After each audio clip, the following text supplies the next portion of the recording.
So the FIFA World Cup is officially underway, and a lot of people are united behind teams that they don't necessarily come from with regards to nations. However, for what might be the first time ever, all of Africa, let's not say all, but a lot of Africa, particularly if you look at what's trending, is not in favor of Bafana Bafana winning. Why is it different? We all saw Africans fully behind the Springboks. We've seen Africans support South Africans through many different events, accolades, moments. We were all screaming when Shabalala scored that famous goal at the 2010 FIFA World Cup. Why is it different now? Well, to talk about this, alongside with me is Mr. Augetto Graig, and that's what we're going to be getting into right here on Second Take, the difference with regards to African support at the FIFA World Cup. We'll get into it just now.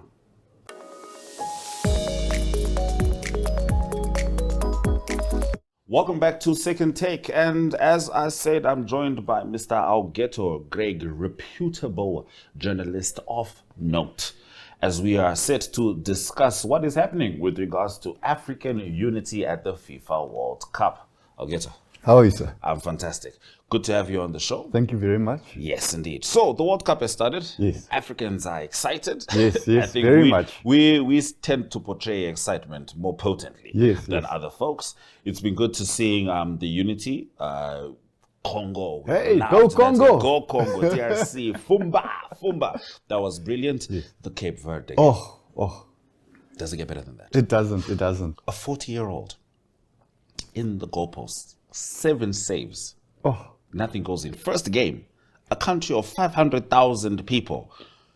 What a hero. Spain, yes. The European champions. What a hero. And also reports suggest, because remember, initially his mother could not go and watch him because she couldn't afford the visa. But now, due to Hakeem Jeffries in the US, speaking to Marco Rubio, Vozina's mother is going to be right there. At the FIFA World Cup supporting her son. So that's a beautiful story without a doubt.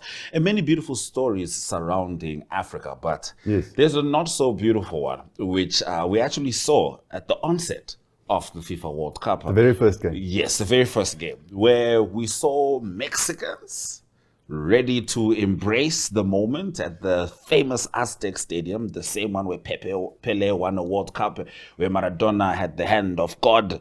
Infamous stadium. So the Mexicans were there in their hundreds of thousands. They were there in the stadium outside.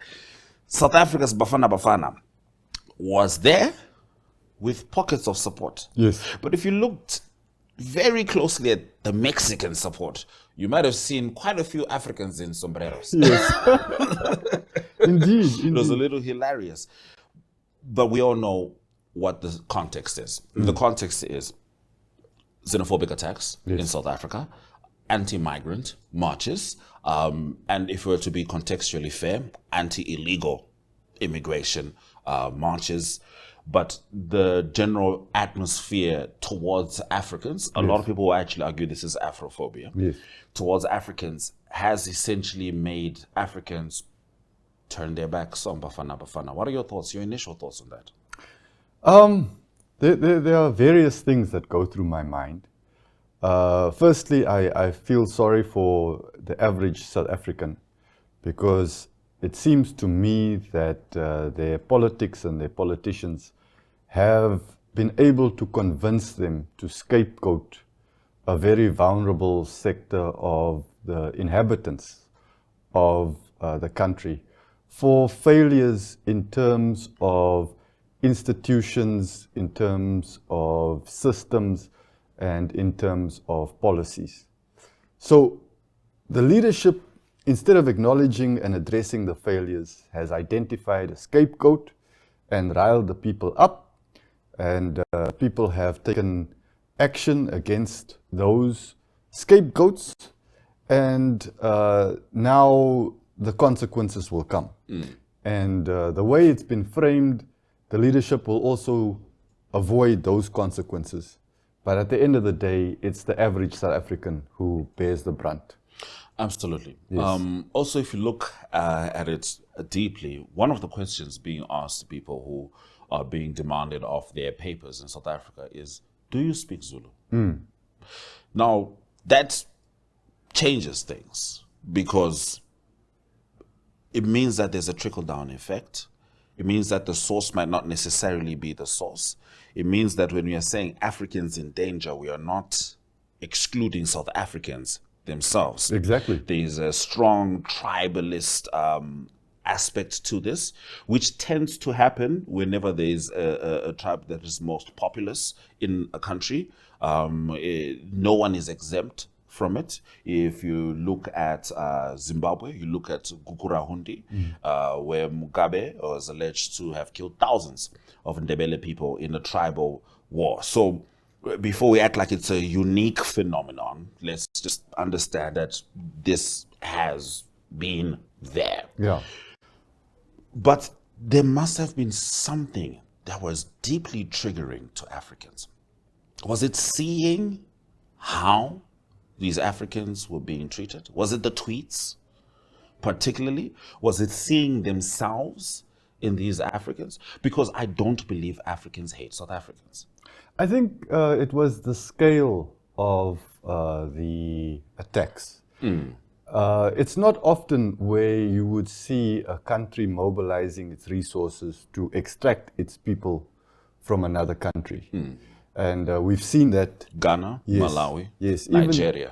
Even asking its own citizens to contribute to help extract citizens. So the scale of the victimization is considerable. We know that South Africa is generally a volatile society. There's a lot of crime, and they are passionate people, and that passion has now been weaponized, but towards a very vulnerable group. If you are an illegal immigrant, you don't have the benefits of the law. You can't turn to the police. You don't have access to state facilities, government-provided medicine, or any of those things, which, although they are generally sufficient, if you bear in mind the inequality, and remember, South Africa is number one in the world in terms of income inequality. Absolutely. There is no more unequal society anywhere in the world. And as an immigrant, you're already at the bottom of that scale. As an illegal immigrant, you are below the bottom. So for the country to turn against those people and to turn that passion and weaponize it against those people, it's really, from a logical and an objective point of view, it's a betrayal. You know, these are people who are looking for a better life. Aren't we all looking for a better life? And in which country in Africa can we say, yes, the system is for me? We are all subject to a system which is unfair, but more so in South Africa. And if you follow the news reports, people's shops are being ransacked. Imagine what it takes for somebody to travel all that way, to start again with nothing, to build up a business which is now a going concern, and then to have mobs come and tear that business down, burn it to the ground, steal your hard-won resources, basically put you back on the street. It's like being in a war zone. But in this case, I also think that the blame is completely misallocated. There's no way that you can blame immigrants, illegal immigrants even, for the problems that South Africa faces. And coming from Namibia, where we also have a very diverse society, many different tribes, I'm reminded that our former and departed president, Hage Geingob, put such emphasis on systems, on institutions, on policies, because when you get those right, then the system can work for the people. But as long as you're putting all your faith in a human being or specific human beings, you are bound to be disappointed, because all people are fallible. Everybody is prone to corruption, to acting only in their own self-interest. These are human things. You know, that's why you have an institution in place. And we see now with the revelations coming out of the Mahlanga Commission, how the South African police force is rotting from the inside. That is not an isolated situation. In fact, your police force should be one of the last places where you can find endemic corruption. You would expect it to come first in other aspects. Now imagine the endemic corruption in South African home affairs, the people who control your immigration. Do you think it would be easy for somebody, even if you're trying to follow all the rules, but you don't have that extra money to pay a bribe to get those legitimate papers?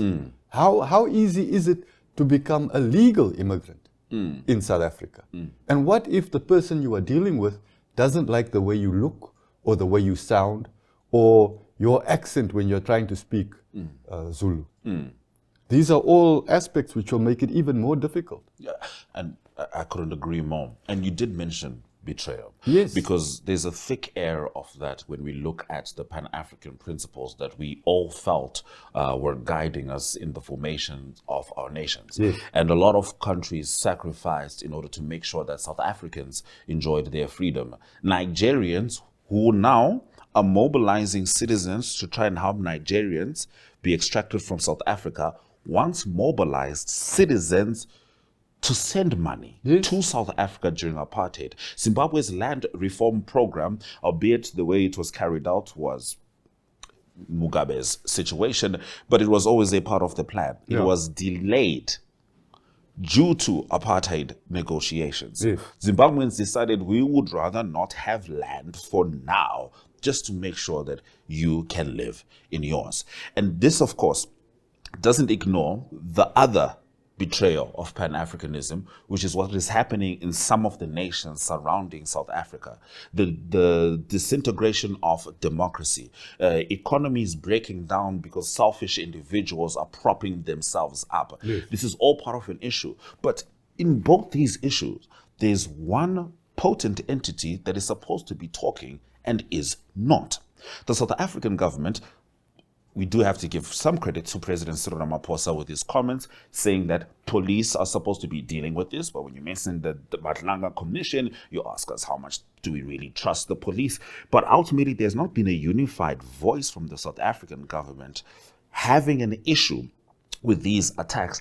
Just as there's not been a uniform voice from the South African government having an issue with the problems being caused by their brothers and sisters around them, which are creating this influx, this crisis. Because at some point, some of these other countries are asking their citizens, do you want to live or not? Exactly. And they're going where they feel they can live.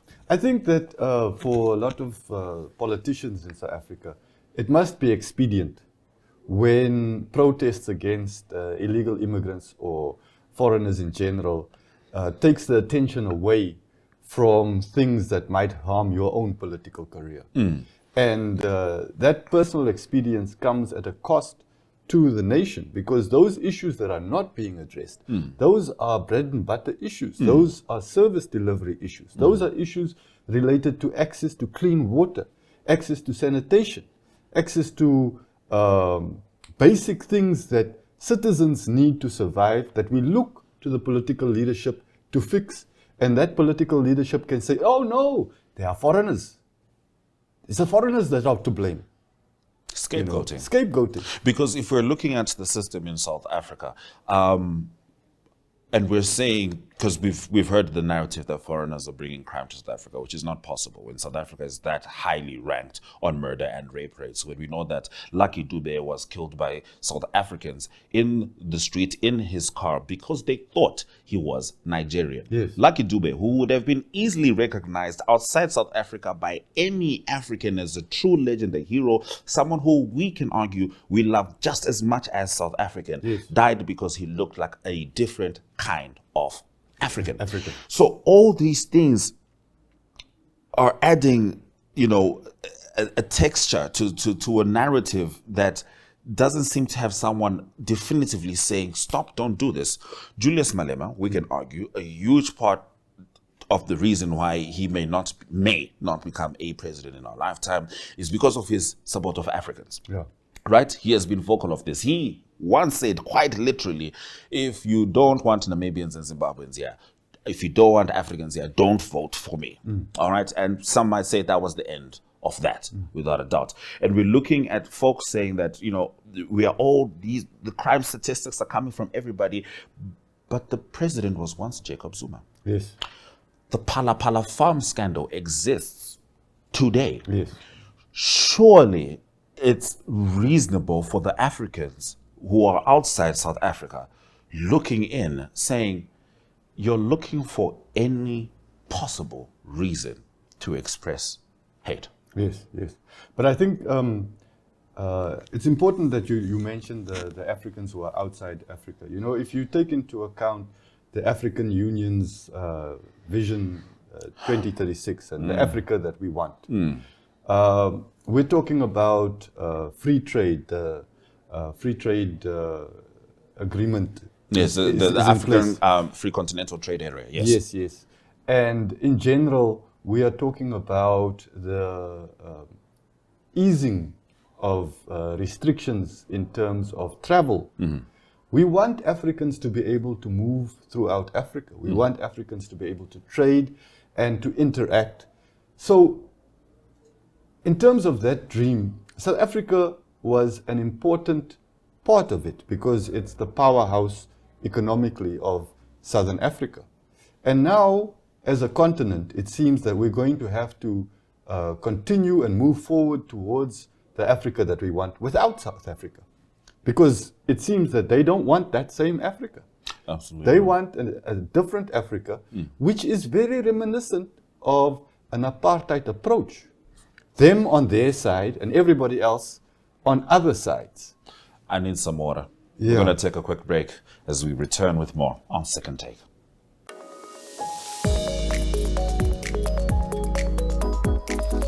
Welcome back to Second Take, where we have been dissecting the tensions across Africa, particularly with regards to how other Africans are seeing and feeling South Africans treating Africans. Before we get back into the depths of this subject, Augetto, the support, the support factor at the World Cup, that was a tricky one for some people to understand. Yeah.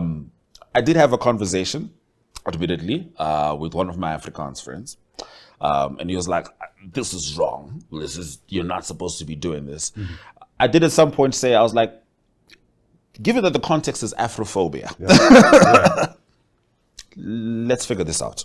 Allow the folks to figure this out. If for some reason you had an issue, perhaps with a British brother of yours, the chances of me interjecting there would be very limited because I think you'd understand the texture of what you're particularly dealing with. Yeah. Particularly because we did establish that Africans love South Africans. Everyone's got a favorite South African for everything. Yes. And you look at South Africans like Trevor Noah, who went and made a career outside, Miriam Makeba, who had several passports from different countries to ensure her safety. We talk about Tyler, who's basically based in the US and is welcome in just about any other country. And we can never say that Africans do not love South Africa. But it has been interesting to see this proverbial slap on the wrist with regards to Bafana Bafana. Yes. And I saw Ronwen Williams, the Bafana Bafana captain, saying, let's keep politics out of football and football out of politics. That ship sailed a long time ago. Once the World Cup was in America, that was like in Iran had to live in Mexico. That ship sailed a long time ago. And so Africans were essentially saying, if you want to sing for you, we'd love to see you sing for Africa. Yes. Because what I seem to be hearing is not necessarily that you hate us, but you don't love us the way we love you. Yeah, no, I hear that. But I would also like to point out that at this World Cup, emotions were primed from the start. The way that America is hosting the world, it is very, I would say it's not very welcoming. So already from the time that you are leaving wherever you are coming from and going there, you get this treatment Even the South African team themselves, they had issues with their visas going to the US. Sorry, please. Which heightens the us versus them mentality. And then we see what South Africans are doing to other Africans in South Africa. Mind you, they don't seem to be targeting the rich ones. No one's touching Cape Town. Please do not. So do that. they are targeting the vulnerable, the people who need help. And black Africans. Exactly. Maybe it's because they can remember when they were those people. But that memory is not striking a compassionate nerve. It is rather, in any case, leave that aside. What I wanted to say was, being in America at the World Cup now is a very fraught situation because of the context. And it brings up the divisions.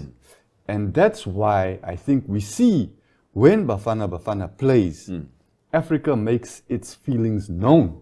It does. Yeah. And you know, nobody hurts you like your own. And Ronman said that. He said it did hurt not to have the support of Africa. But that's also what Africans are saying. That's what Africans are saying. In South Africa. You are hurting us. You are hurting us. And you look just like me.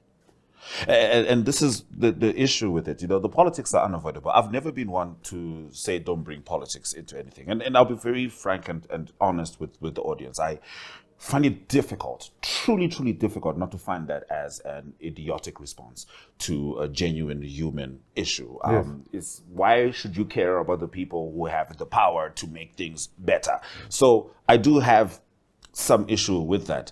I also find it a little hilarious. Keep in mind, there are South Africans who are not in favor of what is happening. I saw some of the South African girls ready to support Korea. Shout out K-pop.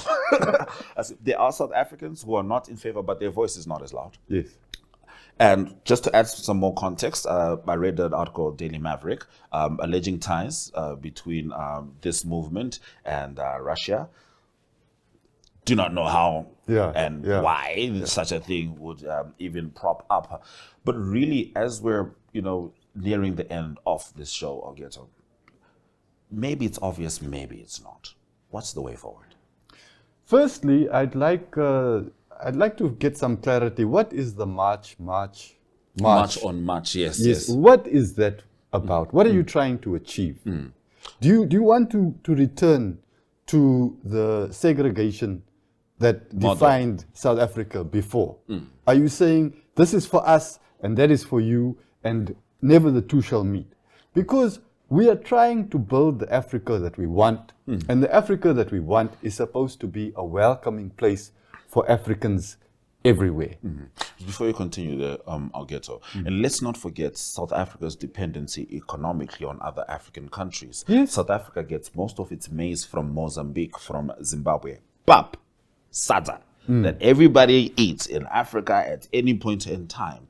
They are dependent to other African countries for these things, yet they want these countries to be okay with seeing their citizens treated in this manner. I just wanted to bring that in, but please continue. No, exactly, that's the point. And I think that what we really need to see in a perfect world would be the rise of a selfless leader in South Africa who puts South Africa and South Africans before his own power and his own pocket. But yeah, we can dream. We can dream.